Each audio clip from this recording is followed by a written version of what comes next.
ሰላም ጤና ይስጥልን። የተወደዳችሁና የተከበራችሁ የቻናላችን ተከታታዮች የግንቦት 12 2018 ዕለታዊ ወቅታዊ ማህበራዊና ኢኮኖሚያዊ ትኩስ መረጃዎችን ይዘንላችሁ ቀርበናል። በቅድሚያም ዋና ዋናዎቹን በማስቀደም እንጀምራለን። ከመንግስት ሰራተኞች ደሞዝ ጋር በተያያዘ አዲስ መረጃ ተሰምቷል።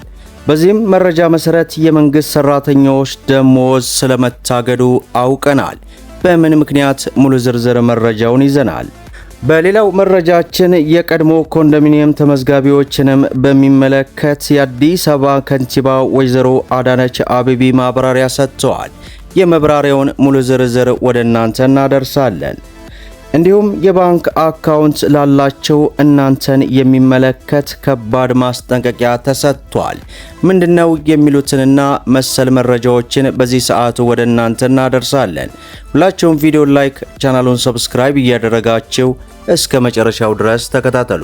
በቅድሚያ የቀድሞ ኮንዶሚኒየም ተመዝጋቢዎችን በሚመለከት አዲስ ማብራሪያ ወጣ። የአዲስ አበባ ከተማ አስተዳደር ከንቲባ ወይዘሮ አዳነች አቤቤ በከተማዋ እየተካሄደ ስላለው የመኖሪያ ቤት ግንባታዎች ሰሞኑን ሰፋ ያለ ማብራሪያ ሰጥተዋል። የከተማ አስተዳደሩ የቤት አቅርቦትን ለማሳደግ በተለያዩ አማራጮች ቤት እየተገነቡ ቢሆንም በየጊዜው እያደገ ከመጣው ፍላጎት አንጻር አሁንም ሰፊ ክፍተት እንዳለም ጠቁመዋል። ባለፉት 5 ዓመታት በመንግስትና በግል ዘርፍ አጋርነት በግልጽ በሪል ስቴት አልሚዎችና በሌሎች አማራጮች ከ480 ሺህ በላይ ቤቶች የተገነቡ እንደሆነም ጠቅሰዋል። በተለይ የመኖሪያ ቤቶች ግንባታና የጋራ መኖሪያ ቤቶች ተመዝጋቢዎችን በተመለከተ በሰጡት ማብራሪያ የቤት ፍላጎት በየጊዜው እየጨመረ መሆኑንና ይህን ፍላጎት ከግምት በማስገባት አስተዳደራቸው እየተከታተለ ያለውን አሰራር በተለያዩ አማራጮች የሚገነቡ ቤቶችን ማበርከት በመሆኑ ከዚሁ አግባብ እየተሰራ ሲሆን ይህ የቀድሞ የኮንዶሚኒየም ተመዝጋቢዎችን ታሳቢ እያደረገ መሆኑን ጠቁመዋል። ነገር ግን የአስተዳደሩ አካሄድ ከዚህ ቀደም ቤት ለማግኘት የተመዘገቡ ነዋሪዎችን ፍላጎት ብቻ ታሳቢ ያደረገ ሳይሆን በየጊዜው እየጨመረ ያለውን አዳዲስ ጥያቄዎችን ሊያስተናግድ በሚችል መልኩ የቤት ግንባታዎች እየተካሄዱ መሆኑን አክለዋል። ነገር ግን እየተገነቡ ካሉ ቤቶች ለቆጣቢዎች ቅድሚያ በመስጠት ቤቶችን የማስተላለፍ እድል እንዳላቸውም አውስተዋል። ስለዚህ አሁን በአስተዳደሩ በመንግስትና በግል ዘርፍ እየተገነቡ ከሚገኙ ወደ 105,000 የሚሆኑ ቤቶች ውስጥ የቅድሚያ የሚሰጠው ለቆጣቢዎች ነው በማለት መግለጻቸውን ለኮንዶሚኒየም ተመዝጋቢዎች ተስፋ የሚሰጥ መልእክት ሆኖ ይወሰዳል። ይህ መረጃ ለቀድሞ ተመዝጋቢዎች ተስፋ የሰጠ ነው ቢባልም አሁን መረጃው ጥርት ያለ አይደለም። ምክንያቱም አስተዳደሩ ለነዚህ ተመዝጋቢ ቤቶችን በምን አይነት አግባብ ሊያስተላልፍ እንዳቀደ ዘርዘር ያለና ተጨባጭ መረጃ የቀረበበት ነው ተብሎ አይታሰብም። ለቀድሞ ተመዝጋቢዎች ቅድሚያ ተሰጥቶ ሊተላለፍ ይችላል የተባሉ ቤቶች ቁጥር ከተመዝጋቢዎች ቁጥር አንጻር ሲታይ ብዥታ የሚፈጥር ነውም ተብሏል። የኮንዶሚኒየም ቤቶችን እናገኛለን ብለው ሲቆጥቡ የነበሩ ተመዝጋቢዎች ከ20 ዓመታት በላይ ሲጠብቁ የነበሩ ናቸው። በተለይ የድሉ ተጠቃሚዎች የሚሆኑት የትኞቹ ናቸው? ምን ያክል መቆጠብ ይችላሉ? ያላቋረጡ ካሉ ቁጠባቸውን መቀጠል የሚችሉበት ሁኔታ እንዴት ነው? የሚሉ ሁሉ መልስ ሊያገኝ ይገባል። ይህ ካልሆነ አሁንም ሌላ ችግር ውስጥ የሚገባ ይሆናል። እንዲያውም እንዲህ ያለ ቃል እንደ ከዚህ ቀደሙ የምርጫ ዋዜማ ከሚገባ ቃል እንዳይሆን አስተዳደሩ ለጉዳዩ ተገቢውን ትኩረት ሰጥቶ የዘመናት የህብረተሰቡን ጥያቄ ልመልስ ይገባል ሲል ሪፖርተር አስነብበዋል።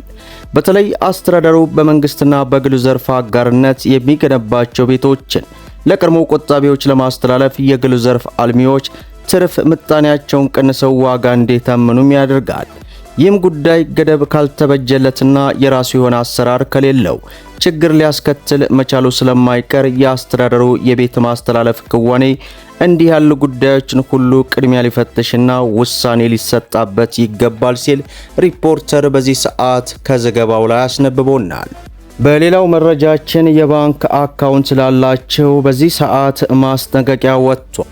በቅርቡ የኢትዮጵያ ብሔራዊ ባንክ የባንክ አካውንታቸውን ከፋይዳ ዲጂታል መታወቂያ ጋር የማስተሳሰሪያ ቀነ ገደቡ አልቆ ከዚህ በኋላ ማንኛውም ግለሰብ ገንዘብን ማስተላለፍ እንደማይችል ገንዘብ ያስቀመጠ ሁሉ ሄዶ በአቅራቢያው በሚገኘው ባንክ ካላስተሳሰረ በስተቀር ማስተላለፍ እንደማይቻል ይፋ አድርጓል። ከዚሁ ጋር በተያያዘ ከሰሞኑ በተለይ በዚህ ሰዓት የወጣው መረጃ በፋይዳ ማጣመር ስም እጅግ ከባድ መጭበርበር እየተካሄደ ይገኛል ተብሏል። ደንበኞች የባንክ ሂሳባቸውን ከፋይዳ መታወቂያቸው ጋር እንዲያጣምሩ የተጀመረውን ስራ አንዳንድ አጭበርባሪዎች እንደ አጋጣሚ ለመጠቀም እየሞከሩ መሆኑ በዚህ ሰዓት የወጣው ሪፖርት አስነብበዋል። በመሆኑም ደንበኞች የሚከተሉትን ጥንቃቄ በማድረግ ራሳቸውን ከአጭበርባሪዎች እንድትከላከሉ ሲል አጠቃላይ ኢትዮጵያ ውስጥ ያሉ ባንኮች ከባድ የሆነ ማስጠንቀቂያ ሰጥተዋል። በባንኩ ቅርንጫፍ በመገኘት ወይንም በባንክ ቅርንጫፍ በመሄድ ያዘጋጀውን የበይነ መረብ ኦንላይን ማስተሳሰሪያ አማራጭ ያንን በመጠቀም ብቻ የሂሳብ ቁጥሮን ከፋይዳ መታወቂያ ጋር ማስተሳሰር እንዳለባቸው ጠቁመዋል። የማስተሳሰሩ ስራ በስልክ ተደውለው ወይንም በማህበራዊ ሚዲያ በሚላኩ መልእክቶች የማይሰራ መሆኑን ተገንዝባችሁ መሰል ጥያቄዎችን እንደማትስተናገዱ ከፍተኛ ጥንቃቄ ማድረግ ይኖርባችኋል ተብሏል። ባሉበት በበይነ መረብ ለማስተሳሰር ስትሞክሩ እርዳታ ከፈለጉ ከማያውቁት ወይም በሚገባ ከማያምኑት ሰው እገዛ በፍጹም መጠየቅ እንደሌለባቸው በዚህ ሰዓት ከባንኮች በኩል የወጣው ማስጠንቀቂያ አስነብቦናል። በተለይ ሰሞኑን እጅግ በርካታ እህት ወንድሞች በዚህ መንገድ አካውንታቸውን ሀክ እየተደረጉ ስላለ ከፍተኛ ጥንቃቄ አድርጉ። በሌላው መረጃችን የመንግስት ሰራተኞችን በተመለከተ ደሞዛቸው ስለመታገዱ አዲስ መረጃ ተሰምቷል። በዶክተር ደብረጽዮን ገብረ ሚካኤል የሚመራው የህወሓት ቡድን በትግራይ ክልል ለሚገኙ ማንኛውም የመንግስት ሰራተኞች የግንቦትና የሰኔ ወራት ደሞዝ እንዳይከፈል የሚል ጥብቅ መመሪያ አስተላለፈ። ዶክተር ደብረጽዮን ለክልል ዞኖች፣ ወረዳዎችና ለጠቅላይ ፍርድ ቤቶች ጭምር ባስተላለፉት የጽሑፍ ትዕዛዝ ለሁለት ወራት ደሞዝ የለም፣ ይህንን ከወዲሁ ወቁት ሲሉም አስጠንቅቀዋል። ለውሳኔው እንደ ምክንያት የቀረበው የሀብት ውስንነት መኖሩንና ፍትሐዊ የደሞዝ ማስተካከያ ለማድረግ መታሰቡ ቢሆንም ቡድኑ ፌዴራል በጀቱ ከልክሎናል በማለት አስቸኳይ የሀብት ማሰባሰብ ስራ እንደሚጀምር ማዟል። ይህ ይፋዊ መግለጫ የበጀት እጥረት ቢለውም ታዛቢውና የፖለቲካ ተንታኞች ግን ውሳኔው ህወሓት ለሌላ አዲስ ጦርነትና ወታደራዊ ግጭት እያደረገው ያለውን ስውር ዝግጅት የሚያሳይ ግልጽ ማሳያ ነው ሲሉም በርካቶች እየገለጹት ይገኛሉ። ከዚህ በተጨማሪ በትግራይ ክልል ትምህርት ግንቦት 30 እንዲያበቃ ውሳኔ መተላለፉን በዚህ ሰዓት ሪፖርቱ ያስነበበ ሲሆን እናንተስ ምን ይሰማችኋል?